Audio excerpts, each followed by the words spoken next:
नमस्कार दोस्तों, स्वागत है आपका हमारे चैनल एवीएम नर्सिंग में। तो आज का हमारा टॉपिक है nursing care plan for breast cancer. तो चलिए शुरू करते हैं। सबसे पहले हम वो डॉक्यूमेंट देखते हैं जिस पर नर्सिंग केयर प्लान बनाया जाता है। तो यहाँ पे क्लाइंट का नाम लिखा जाता है, यहाँ पे नर्स का नाम लिखा जाता है, यहाँ पे डेट लिखी जाती है। तो इस टाइप से हमने यहाँ पे 6 कॉलम लिए हैं जिसमें हमने असेसमेंट लिया है, डायग्नोस लिया है, गोल्स लिखे हैं, इंटरवेंशन लिया है, रैशनल और इवैल्यूएशन लिए हुए हैं। ठीक है? तो हमने यहाँ पे क्या है, एक हाइपोथेटिकल प्रोफाइल ले ली है पेशेंट की, जिसमें आप पूरा पेशेंट का बायोडाटा लिखते हैं, name, age, gender, occupation, marital status, diagnose, medical history क्या रही है उनकी, हाइट और वेट लिखा जाता है। इसको आप आइडेंटिफिकेशन डेटा भी बोल सकते हैं। तो सबसे पहला कॉलम आता है हमारा असेसमेंट का। तो असेसमेंट में कौन से आते हैं हमारे सब्जेक्टिव डेटा, जो पेशेंट खुद हमें बताता है। फिर आता है हमारा ऑब्जेक्टिव डेटा डेटा जो नर्स खुद ऑब्जर्व करती है, जो टेस्ट के रिपोर्ट्स वगैरह देख के। ठीक है? तो पेशेंट बता रहा है कि उनको लम्प्स है, मतलब गांठ है, जो उनके ब्रेस्ट है उनमें के एक गांठ है, जो क्या है बड़ी होती जा रही है। उनको क्या है, काफी घबराहट हो रही है इससे लेके कि क्या होगा उनके साथ। ठीक है? और क्या होना, उनको कभी कभार पेन भी होता है और उसमें से निपल्स में क्या है डिस्चार्ज भी होता है। फिर आता है हमारा ऑब्जेक्टिव डेटा। यहाँ पे क्या हार्ड और इमोबिल क्या है, लंप आ रहा है लेफ्ट ब्रेस्ट में। ठीक है? जिसका साइज कितना है, 2.5 सेंटीमीटर है। निपल रिट्रैक्ट हो रहे हैं। ठीक है? और थोड़ा बहुत डिस्चार्ज भी हो रहा है उसमें। एक्सिलरी लिम्फ नोड्स क्या है, एनलार्ज हो गए हैं। बायोप्सी से कंफर्म हो रहा है कि जो मैलिग्नेंट सेल्स है ना वो दिख रहे हैं उसमें।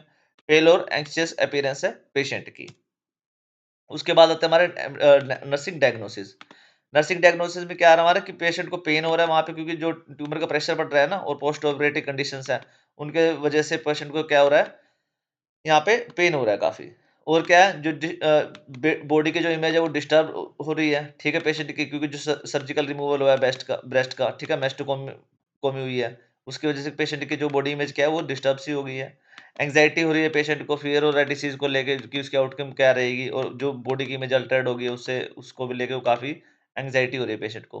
पेशेंट को नॉलेज ही नहीं है इसके डिसीज के बारे में कि इसकी प्रोसेस कैसे होती है, ट्रीटमेंट कैसे होती है और सेल्फ केयर कैसे की जाती है। रिस्क ऑफ इन्फेक्शन बढ़ गया है, क्योंकि जो सर्जरी हुई है, इंसिजन हुआ है उसका, ठीक है? और जो लोअर्ड इम्यूनिटी हुई है उससे क्या है, इन्फेक्शन का रिस्क क्या है, बढ़ गया है। फिर आते हैं हमारे गोल्स। गोल्स में हमने क्या लिखा है, short term goals. Short term goals में क्या लिखा है हमने, जो पेशेंट का पेन है वो रिड्यूस हो जाएगा और उसको डिस्कम्फर्ट है वो भी क्या हो जाएगा, कम हो जाएगा। और पेशेंट क्या वर्बलाइज कर पाएगा फीलिंग्स को, और जो फियर्स हैं ओपनली, मतलब खुले में और अच्छे तरीके से वो बता पाएगा सब चीज़ों को, मतलब ज़्यादा टेंशन नहीं लेगा उन चीज़ों की। फिर आते हैं हमारे long term goals. Long term goals में क्या है कि पेशेंट जो बॉडी इमेज उनका चेंज आ गया उनमें, ठीक है? जो मतलब इंसिजन हुआ उनका, तो उसको अडैप्ट कर पाएगा और डेमोंस्ट्रेट कर पाएगा कोपिंग स्ट्रैटेजी को, उससे लड़ना कैसे है। पेशेंट क्या है, इन्फेक्शन फ्री रहेगा बिल्कुल ही, ठीक है? और क्या करेगा, जो ट्रीटमेंट प्लान बताए गए हैं उनके अकॉर्डिंग वो फ़ॉलो-अप्स देगा। फिर आता है हमारा इंटरवेंशंस। इंटरवेंशंस में क्या लिखा हमने यहाँ पे कि जो पेशेंट जो मॉनिटर करना है, किसको असेस करना है, पेन को। किसी को रेगुलरली क्या करना है, हमने पेन को मॉनिटर करना है, असेस करना है, और जो भी उसके एडमिनिस्टर करना है एनाल्जेसिक्स दवाइयाँ वगैरह जो है वो प्रिस्क्राइब करनी है, वो भी क्या करना है, प्रॉपर मॉनिटर करनी है। प्रोवाइड करना है प्राइवेसी, और एनकरेज करना है कि जो फीलिंग्स आ रही है उनको एक्सप्रेस कर पाएँ, मतलब जो डायग्नोस वगैरह और सर्जरी के उसके लेके उनको जो फीलिंग्स आ रही हैं। एजुकेट करना है उनको कि वुंड केयर कैसे करनी है, हाइजीन कैसे रखना है और साइड इन्फेक्शन को कैसे पहचानना है। सपोर्ट करना है पेशेंट को ड्यूरिंग हेयर लॉस और जो फिजिकल चेंजेस आते हैं ना केमोथेरेपी के दौरान, ठीक है? मतलब बाल झड़ जाते हैं बिल्कुल ही, उसके दौरान पेशेंट को क्या करना है, सपोर्ट करना है।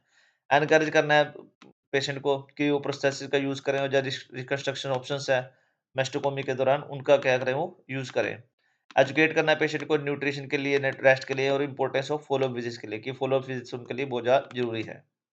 फिर आते हैं हमारे इंटरवेंशन। जो भी हमने इंटरवेंशन दिया है उनका, उसको उसके बाद वो क्यों किए जाते हैं वो लिखे जाते हैं हमारे रैशनल्स में। तो रैशनल्स में हमने क्या लिखा है कि पेन जो मॉनिटरिंग कर रहे हैं पेशेंट की, ताकि जो टाइमली मैनेजमेंट हो पाए, जो भी पेशेंट को प्रॉब्लम हो रही है उनको कंफर्ट भी अच्छे से दिया जा सके।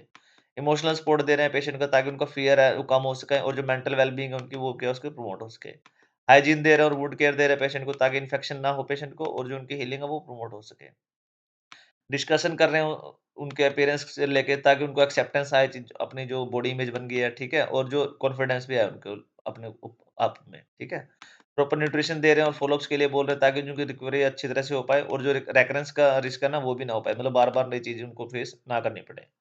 फिर आते हैं हमारे इवैल्यूएशन। जो भी हमने अभी तक इंटरवेंशन दिया है उसका क्या रिजल्ट आया, वो इवैल्यूएशन में लिखा जाता है। तो पेन लेवल्स क्या है पेशेंट के, वो डिक्रीज़ हो गए हैं, ठीक है? और थोड़े से रह गए हैं बिल्कुल ही। पेशेंट क्या है, समझ पा रहा है कि इसका फ़ियर कैसा है, ठीक है? और एक्सेप्ट कर पा रहा है बॉडी चेंजेज़ को। सर्जिकल वुंड्स है वो क्या है, हील हो गए विदाउट इन्फेक्शन। पेशेंट क्या डेमोन्स्ट्रेट कर पा रहे हैं नॉलेज को कि सेल्फ केयर कैसे करनी है और ट्रीटमेंट प्लान को कैसे फॉलो करना है। पेशेंट और फैमिली क्या कर रहे हैं, शो कर रहे हैं पॉजिटिव कोपिंग और सपोर्ट को क्या कर रहे हो, शो कर पा रहे हैं। तो एट द एंड हमने क्या किया, यहाँ पे सारा जो नर्सिंग केयर प्लान आपको समझाया वो इसमें सम अप करके इस नर्सिंग केयर प्लान यहाँ पे हमने क्या किया, यहाँ पे टेबल में पुट कर दिया है। तो ये आपका नर्सिंग केयर प्लान बनके तैयार हो चुका है। अगर आपको किसकी पीपीटी या पीडीएफ चाहिए तो आप मेरे को कमेंट करके बता सकते हैं।